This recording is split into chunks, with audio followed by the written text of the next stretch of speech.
Hello, good afternoon. My name is Lisa Beth Doyle. I'm the manager of health and wellness at Always Health Partners. And I apologize that you cannot see me today. I'm having some camera technical difficulties, but you'll be able to see our presenter today and his slideshow. So thank you all for joining today's webinar. Our topic today is physical activity and staying active outdoors. Over the winter, many people found themselves spending long hours sitting indoors. With the cold weather compounded by COVID safety concern, it's really no surprise. But fortunately, we've had some very nice weather the past couple of weeks. And I, like many of you, are excited to get back outside, enjoy the spring weather, and get more active. Our presenter today, Will Campbell, is a certified strength and conditioning specialist. And I'm certainly looking forward to hearing his tips and recommendations to getting out and staying active. And just quickly before I turn this over to Will, I want to let you know that we'll leave time at the end for any questions that you may have. And now here's Will. Good afternoon, everyone. Thanks for being here. I appreciate it. So today I'm presenting on staying active with spring outdoor activities. So my topic is going to be kind of broad. So as she mentioned, there will be time for more specific questions at the end. I'm going to try to get to as many details as I can, but I'm going to give a nice broad overview and hopefully some tips and ideas for you guys to stay active outdoors this spring. So we can go to the next slide for a little more about myself. As Lisa Beth mentioned, I'm a certified strength conditioning specialist. I have been doing what I've been doing now for almost 15 years, believe it or not. I have a couple background certifications in golf fitness through Titleist Performance Institute, USA Weightlifting.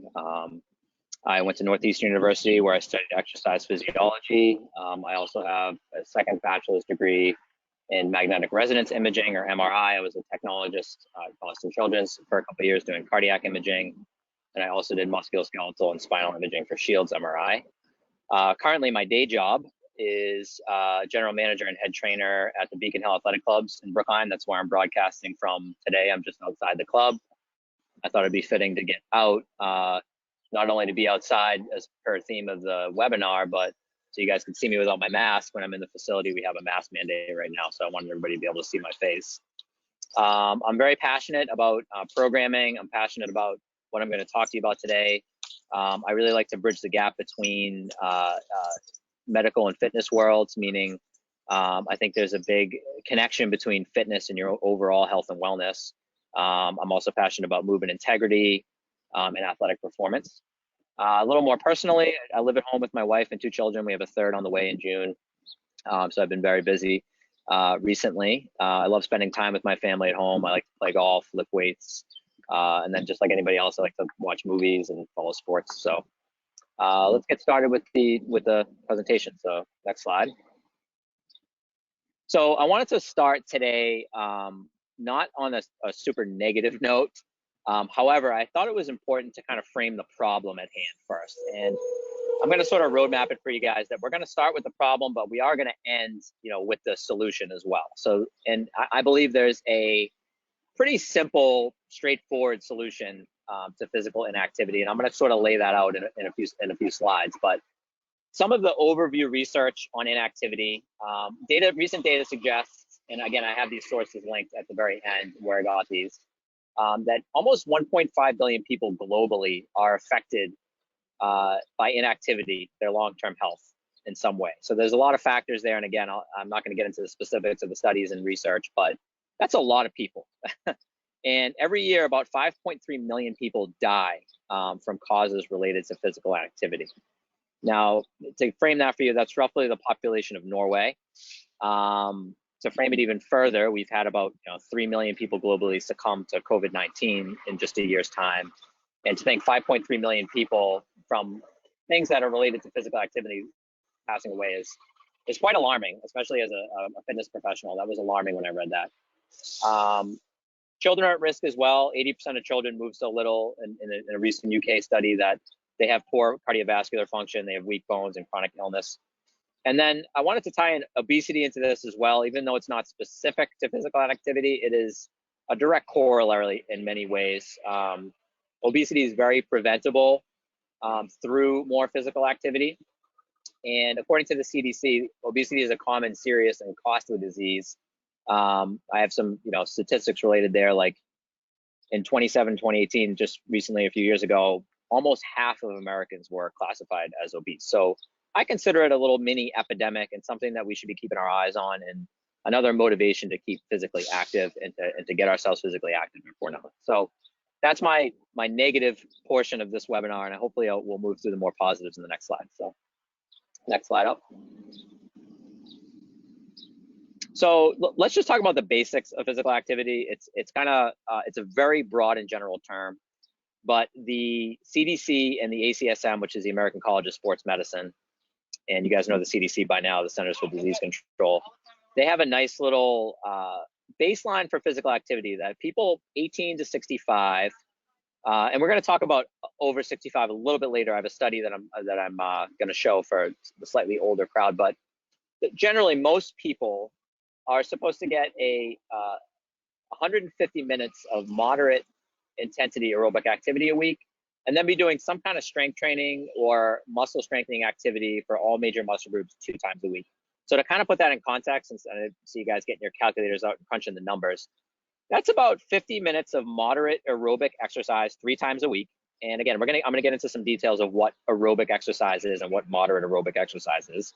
And that's about 30 to 60 minutes of resistance training, to get your whole body strengthened for full body muscle strength. It takes about 30 or 60 minutes to do it appropriately. And that's for about 2 times a week. So that's just kind of a general flyover. At the very minimum, if a takeaway today for you is anything, it's that you should be getting about 45 to 50 minutes of moderate activity 3 times a week. And then in addition to that, 2 days where you're doing 30 to 60 minutes of resistance exercise. And we're going to break this down a little bit more in the next slide. So I'm going to go through different types of physical activity here. This section is a little more exercise sciencey, so please bear with me. Hopefully I don't lose you on these slides, but I want to break it down into 4 major categories. You have aerobic, anaerobic, which is the opposite of aerobic, resistance or strength training, which we just talked a little bit about, and then something called non-exercise activity thermogenesis, or we're going to call that NEAT, which is a cool little name, but it's something that's very important that I want to talk about. So aerobic activity, what is it? Anything aerobic means that your body is using oxygen to create energy for your muscles to continue in the activity. This can be low, moderate, or high in intensity. So some basic examples, and probably the absolute best, which I'm going to talk more about in this webinar, is walking. Another example is cycling or biking, rowing, swimming, and all different kinds of exercise classes and sports. They're all in that aerobic activity. Basically, anything that you do that's sustained for longer than even 30 seconds or a minute is considered an aerobic activity. It doesn't have to be 60 minutes long, but by definition from exercise science, aerobic is just that. Anaerobic is the opposite. So it's the use of other substrates in the absence of oxygen, when we don't have oxygen available pumping through our bodies. And you might say, when does that scenario occur? Well, typically it's in high intensity activities only. So examples would be, you line up and you try to sprint as fast as possible. In the first few seconds of that sprint, your body does not have time to gather oxygen for your muscles. So it's going to use other substrates. And we don't have to get into the details of which substrates, but it's creatine phosphate is mostly what it uses. Heavy weight training is the same thing. Pushing that heavy weight initial couple of reps is anaerobic. Short bursts of higher intense manual labor. So more practically, you guys can think of like doing some like heavy sort of masonry where you're picking up big bricks and moving them, or maybe like pushing a car in neutral. If you ever had to help someone push a car, how difficult that is. That's the anaerobic energy system, okay? The next type of physical activity that I want to highlight is resistance or strength training, which we just mentioned is a basic minimum requirement in the ACSM guidelines. This is the use of any external object or your own body weight. I want to make sure that I stress that today, because especially getting outside, we're not always have our external weights and loads around us. We can use our body weight in different things to create that resistance, right? It can also be low, moderate, or high in intensity. You can do low resistance training, low intensity resistance training, or high intensity resistance training. And it can be both aerobic or anaerobic, actually. If you do resistance training at higher repetition, it actually has an aerobic quality to it. So your resistance training does. Can you guys hear me okay? Can everybody hear me okay? I have got a little network difficulty. Anybody chime in that they can hear me on the panelist side? We can hear you, Will. Okay, great. Thank you. Sorry. So to finish up on the resistance training side, it can be both anaerobic and aerobic. Okay. Next is one of my favorite categories, which is the NEAT category, non-exercise activity thermogenesis. So basically, this is any activity that's not specific to exercise. So take all that exercise science stuff out of it, take the gym out of it, take the weights out of it. Anything that you do where you're moving your body that is not exercise specific. So examples that I include here are gardening, which is something I love to do. We're just getting our spring gardening going at my house. Running errands where you're going from store to store, but you're moving fast and you might take a certain amount of steps doing that. Taking the stairs instead of the elevator. Anything in between those dedicated exercise sessions. Some of you might be busy parents at home chasing those toddlers around. That's all non-exercise activity thermogenesis. And the word thermogenesis is a little sciencey, but all it means is that it's anything that we do that requires us to generate heat with our body, and that heat sort of dissipates outward. And that is a very important part of our physical activity. I'm going to show you why. So we'll go to the next slide. Great. So here we are outdoors. There I am in beautiful Brookline Village here, using the outdoors. It can be a great way for you to get physically active. A lot of us are sort of stuck inside with COVID. We're working remotely. We don't have access to a gym membership. Maybe we did, but we're not really sure about it. You know, are they requiring masks? Is it safe? The fact is, you can get a great amount of physical activity outside on a beautiful day like today. The first thing is walk. I'm going to show some research on walking in the next slide. We're not going to go to that next, but right now. But if you get anything out of this webinar today, and it's to walk more outside, then I will be very happy that someone took that away from this webinar today. Walking is so important for your health. It's the easiest way to get your moderate exercise in. So when we go back to those CDC guidelines of that 3 50-minute bouts per week, right? Walk. If there's anything else that you can do, please walk. Okay. Other things we can do for aerobic, again, hiking is another great example. I know in the Boston area we have the Blue Hills here present. Excuse me while I'm outside. We have it's like maybe a cop car going by here. If you hear that, the Blue Hills is nearby. You can get out hiking. It can be a little bit more vigorous. You can do hill walking that can sort of supplement, or I'm sorry, replace hiking if you don't have mountains around you. Something that can go a little bit up beyond just that moderate walking. Biking is great. You know, biking is great for commuting different places, going to and from a friend's house or to and from work, if and when you do get back in the office.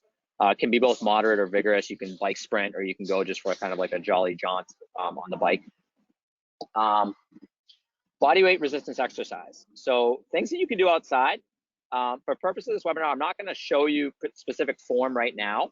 I have a past webinar that I've done on body weight resistance exercise, and I'm going to link that at the end. And that was on working out at home.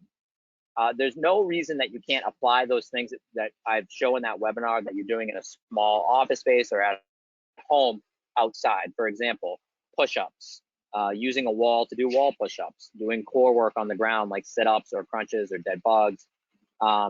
Any type of floor mat work. You can bring your mat outside. You can bring a towel outside. I actually had a client today at the gym. We went outside in the parking lot because they felt a little more comfortable working out outside. And I brought a towel, a mat, and a couple of dumbbells and used the wall with her. So these things, body weight resistance exercise, can be done outside. And I'm happy to answer any questions about that.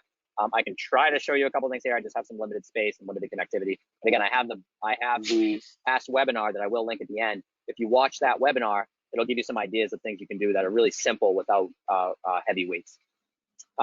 Next, find your NEAT. Find your non-exercise activity thermogenesis. What hobbies do you enjoy? Like I just mentioned, I just got into gardening. We just bought a home last year that has some extra space. We're going to do some gardening. So laying down the mulch myself and getting on the ground up and down in certain positions, working outdoors for 60, 90 minutes. These are things that you can do that can up your non-exercise activity thermogenesis or your NEAT. Can you take the stairs on a walking route? Can you do like more hilly walking route than a regular walking route? Can you walk your errands or bike your errands? Instead of taking the car to do something that's a mile down the road, let's say you live near a town center, walk to the town center and do your errands. You go to get breakfast in the morning on the weekend, and you can walk to the Dunkin' Donuts, or you can walk to get a coffee. Walk instead. That's all ways you can kind of sneak in the NEAT. And then just a bonus, There's a lot of great research on vitamin D going around right now. The most natural way you can get vitamin D is sitting in the sun or being in the sun. Your body naturally creates vitamin D through that process of being in the sun, okay? There are studies that show that there's increased cardiorespiratory fitness for those that have higher vitamin D levels over a long period of time. So again, I'm not a physician. I'm not espousing that you supplement with vitamin D or anything like that. I'm just simply telling you there's positive research out there about vitamin D, and the most natural way that you can get it is being outside and getting sunlight. Okay, next slide, please. We'll get into the walking study next. Yep. So here I have the power of walking, and there's a lot in this slide, so I'm just going to give you a quick overview. So basically, there was a study in 2019 that sampled older women, mean age of 72, okay? The ones who walked more steps per day had a progressively lower mortality rate than the other participants. So again, I'll say that again. Women in this group who walked more lived longer, okay? So at around 7,500 steps a day, it was sort of the maximum, and sort of the mortality levels kind of leveled off. The sort of magic number for people to hit, whether you started to see a move towards a lower mortality rate or less risk of death earlier, was around 4,400 steps per day, okay? So a lot of us have one of these, an iPhone or an Android. This has an app in it, Apple Health, I think it's called. I'm not even sure the exact name of the app, but it gives me data on my steps because I keep this thing in my pocket all day. So for example, I'm at work and I'm walking around with my clients and I'm doing what I'm doing here. I might get like 5,000 or 6,000 steps in a day. When I take a walk, and I consciously say, I'm going to take a walk today during my work day, I now go from 6,000 steps to 7,500 steps or 8,000 steps just because I took that walk. Used to be, we used to have to get a pedometer that you'd stick on your foot, and you'd have like a separate little watch that would count all your steps. I'm sure some of you on this webinar remember that technology. It's now in our phones. We know how many steps per day we take, okay? Being able to track that and being able to take more steps per day is extremely, and again, this ties into the whole NEAT conversation, being able to be more active on your feet more outdoors. And to show that there was a study just a couple of years ago that this clearly lowers the mortality rate. This is specifically in older women. However, it can be applied to almost all age groups. That's pretty powerful. And it's very simple. So as I said, the research at the beginning is very negative and bleak and dire. However, just by simply walking more and moving more, we can fight against some of those things that tide that we're up against. We'll go to the next slide. All right. So I just want to get a little practical here because again, this is a workshop. So I want you guys to feel like you got something out of this today that you can just take home. Like I said, not one take home you can take home beside everything is walk more. So the other thing we can do is talk about sort of a week-to-week breakdown, or sort of like how I would do a program for a client, right? We think about what we do week to week, and then that builds into month to month, and we have mini cycles and macro cycles. You don't have to worry about that so much. Just think about like your typical week, okay? Typically, I espouse what's called the 5-2 method, or 5 days of activity, 5 days of exercise, and 2 days of rest. The rest is actually pretty important. The rest is a time for your muscles and bones to build back up. It's important for you to get sleep and all those kind of things, and de-stress, and I'm going to show that on the next slide. But for the purpose of the 5-2 method, here's an example of what you can do. Monday, you do your moderate walk, 45 minutes. Tuesday, you add some resistance exercise in, like I talked about, 30 minutes, and then maybe you throw in a 30-minute more hilly walk, so something a little more higher intense. Wednesday, you do your rest, but then you have some light activity still. Rest doesn't mean just sit around all day laying on the couch and eating chips. It means you can do that if you'd like to, but you could also have some light activity, and then add in your non-exercise activities on the genesis, maybe like your gardening or your hobby that you might choose, okay? Thursday, you can go back to your walk, do your light hobby again. Friday, 30 minutes of maybe like a tennis match. And I just threw that in here because some people really like sports, and I really think it's important that you pick some activities that you really like. I love basketball, so playing like a pickup game of basketball would be fun for me with friends, right? You may love softball, you may want to join a softball league, you know, when those things start coming back around. Something you could do maybe that's like vigorous, but then sort of is also competitive and social. That's also really important that you can do, and you can do that outdoors as well. Again, we go back to rest in the NEAT.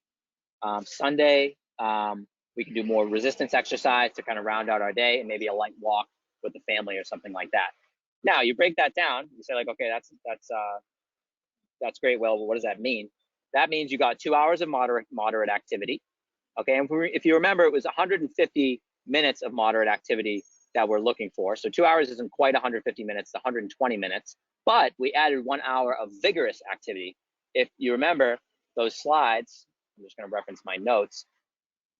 Those slides also said that we could be getting in 30 minutes of vigorous activity for a minimum of 20 on 3 days per week. So you can be at like the vigorous activity, when you do that, can sort of replace some of the moderate activity, if that makes sense. So here I had 2 hours of moderate activity and then 1 hour of the vigorous activity. And then I added the 1 hour of strength training per the CDC and ACSM recommendations, okay? Take home point here, like I said, find things that you enjoy. If for some reason you just don't enjoy walking, try to pick something else. Try to pick biking, try to pick swimming outdoors, something that you might like to do. If you pick something that you like to do, you're going to make a habit out of it and you're going to repeat it, and it's going to become a long-term thing for you. And that's ultimately what we'd like to achieve long-term habit change. So next slide, please. And I think I'm finishing on this note. So just filling in the gaps here, today we talked about what we can do outdoors. We focus mostly on aerobic exercise. We mentioned some strength training, but I just want to show you sort of, this is like a pyramid or a paradigm of kind of ultimate success, like the top of the pyramid being ultimate performance or health and wellness, okay, so to speak. We start at the bottom of the pyramid to build that out. If you're going to build a house, you need a good, strong foundation. So at the bottom of this pyramid, and things that we haven't touched on, are sleep, having good stress levels. So there's two different types of stress. There's eustress, EU stress, and there's distress or bad stress. Distress would be what we all know what that kind of stress is, when we're all stressed out and we've worked too much and we haven't slept enough. Eustress is exercise. It's positive stress on your body that you can adapt to and change to. Okay, so having adequate stress levels, adequate sleep, adequate nutrition and hydration is something we didn't talk about. That's definitely important. That's a foundational bottom of the pyramid thing. Next is the functional mobility, range of motion, and strength. I kind of smushed that all together in one thing, that if you can't move appropriately, let's say like you can't stand out of a sitting position well, and you have a lot of pain, well, it's going to be hard for you to do a lot of physical activity. So you got to make sure that your joints are taken care of, the baseline health of like your bones and your muscles is taken care of. That's like the next level there. So I call that functional mobility, to be able to like move through a full range of motion functionally without pain, and then be strong enough to sort of just move and act in the world. Then you can sort of get to that middle layer, which is what we talked about today, meeting the general minimum exercise requirements, okay? And then we've talked about doing how we can do that outdoors today. Then we go to your specific goals. You might have a specific goal to run a 10K race. You may just want to do a couch to 5K. You may want to do a walk run. You may want to run a marathon. You may want to run an ultra marathon. Everybody's goals are different. So your specific goals are then added onto that. And then you get, once you sort of start to achieve your specific goals, then you get to that ultimate performance, or top of the pyramid, as I say, and then ultimately that correlates to your health and wellness. So I'm going to close on that today. The next slide is going to show how you can contact me for questions. Obviously, you can ask me some questions today, but if you don't think of anything today, I have a website. It's willcampbellfitness.com or www.willcampbellfitness.com. I do both in-person and remote training. I offer free consultations to anybody who's never seen me before. I've done a lot remotely. If you want to just meet up on Zoom, have a quick conversation about your personal goals, I'm happy to consult with you. I do like 15, 20-minute consultations. It doesn't take very long. I'm also like I said, I'm in Brookline Village right now. I'm in the Brookline area in person. You can find more about me on beaconhillathleticlubs.com. That's my work email, wcampbell@beaconhillathleticlubs. You can email me anytime at that email about anything. You'd reach me there. If you're in the area and you're interested in coming into the club, you can let me know. Happy to give you a tour. You can find me on Instagram. My handles are @willcscs. That's kind of more my personal page. I show a lot like with my clients. I have client testimonials on there. I have some tips and tricks for quick exercises, mostly gym-based stuff, because I do that out of the club here. And then I have a club page at BHAC Brookline Village that shows you a little bit more about the gym here. And the last slide is just kind of the sources and the links. And I did want to just point out at the very bottom is the link for the Always webinar page, where if you scroll down and you find this title, The Benefits of Strength Training with or Without Weights, is a webinar I gave, I think it was last fall that I gave it, correct me if I'm wrong there, to a lot of folks. I'm also doing sort of an active program with Always through this app called SplitFit, where we're taking folks who have this fitness benefit, and some of the employees that always have this benefit, where you can join into this 8-week rotating program that is all remote. And I'm happy to answer questions about that again at a later time. You can shoot me an email, or one of the panelists an email, if you have any questions about that. But that's it today. I'll open it up to Q&A. Happy to answer any questions you guys have.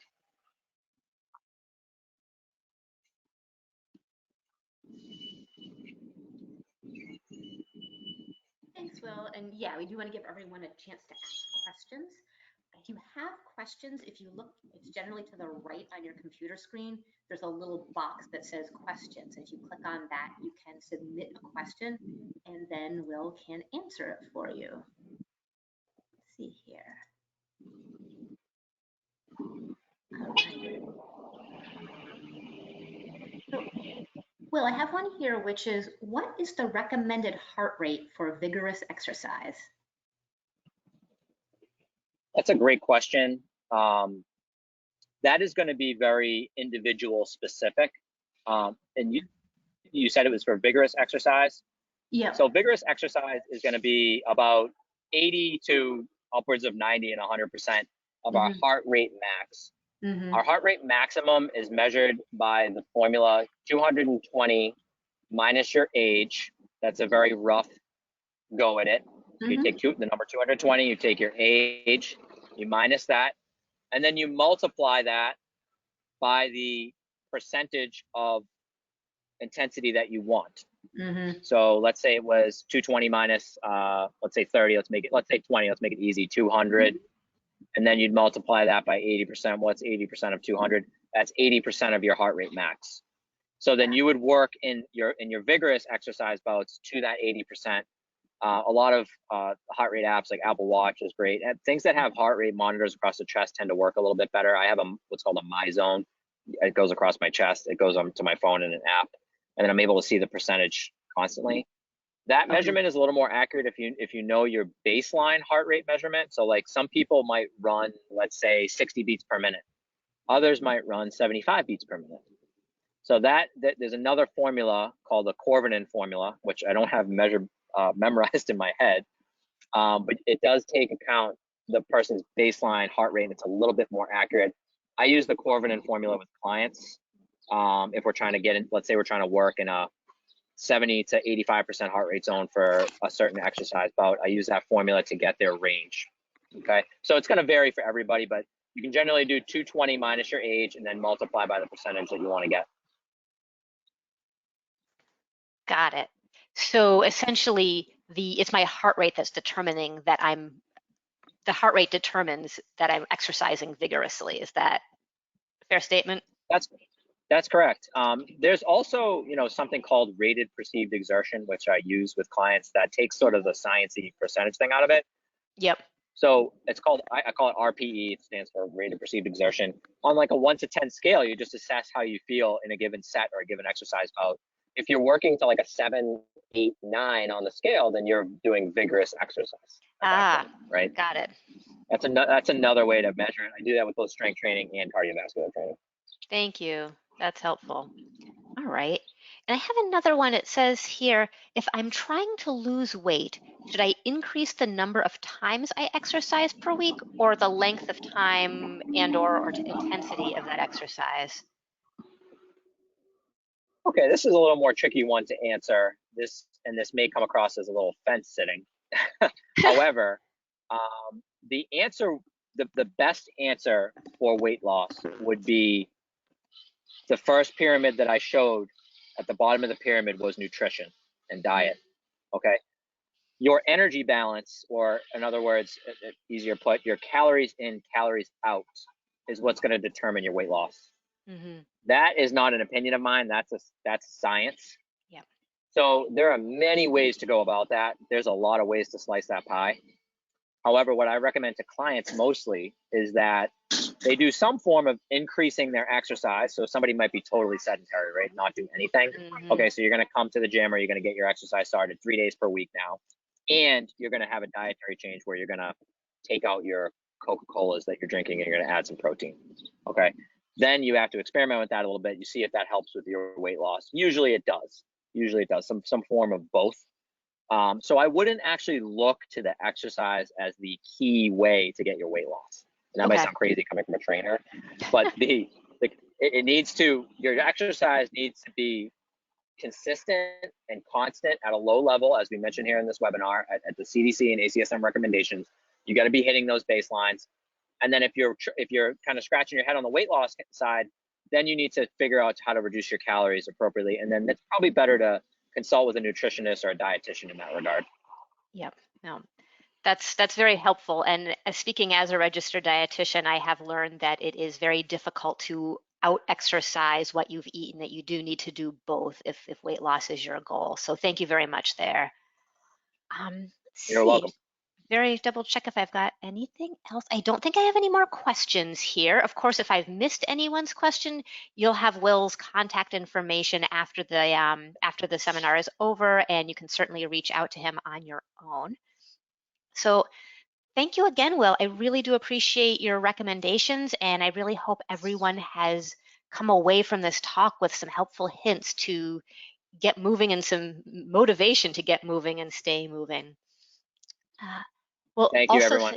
Thank you. We'll also say that if Will's app that he mentioned, SplitFit, that is available to, if you have our fitness benefit, reimbursement for some SplitFit classes is available through that fitness benefit. So that's certainly something to look into, and great time again to take advantage of that.